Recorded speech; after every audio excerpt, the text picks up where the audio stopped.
My history with God is what gives me the faith to make bold moves. Possibly one of the most consequential decisions I made toward what I do today happened in my early 20s.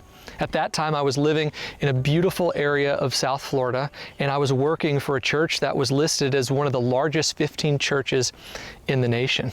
I loved where I lived. I had great friends and plenty of room to grow professionally. But then I experienced a restlessness grow within me. I knew that a transition was coming, but I didn't know what. A few months into this restlessness, I finally discerned that God was asking me to move 8 hours up the road to help restore a once thriving but suddenly severely struggling ministry that had greatly impacted me in my early Christian years. Though this was one of those rare moments where I almost 100% knew that this was what God was asking me to do, it still was hugely risky. It meant leaving friends I loved to go somewhere where I didn't know anyone. It meant leaving a promising career path at a thriving church to go join a ministry that I didn't even know if it was going to exist the next year.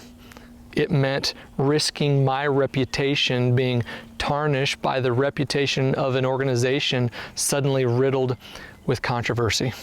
When I told my friends about the move, they all turned against me.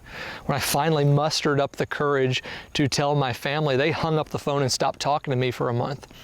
Even though the fears of all the unknowns never totally left, I was still able to do what God asked me to do simply by looking back into my history with Him. When I feared the finances, I remember how God provided before. When I feared not knowing anyone, I remember how God brought friends before. When I feared what would happen to my career, I remember all the doors that God had opened before. The point is that by looking back into my history with God, I saw that God got me through that and that and that and that and that.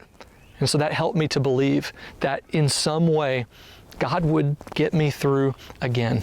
Now, more than 12 years after that decision, I can say that it was the right move. And certainly, God got me through everything that I feared I'd never get through in the moment. Perhaps some of you are thinking, that's great, but I don't have a history with God like that. That might be true. We all have different journeys, but you are still here, right? Think about that. You are here watching this session, which means that you made it through challenges you thought would be the end of you. Tests you thought you'd never pass. Bills you thought would never get paid. Symptoms you thought would kill you. I'm not saying that everything has worked out perfectly or that God provided in all the ways that you wanted. But what I am saying is that in some way, God got you here to today. So you do have a history with God. And hear this. God will part those waters again. God will move that mountain again. God will deliver again. God will provide again. God will see you through again. Reflecting upon the goodness of God in your past is key to faith for your future.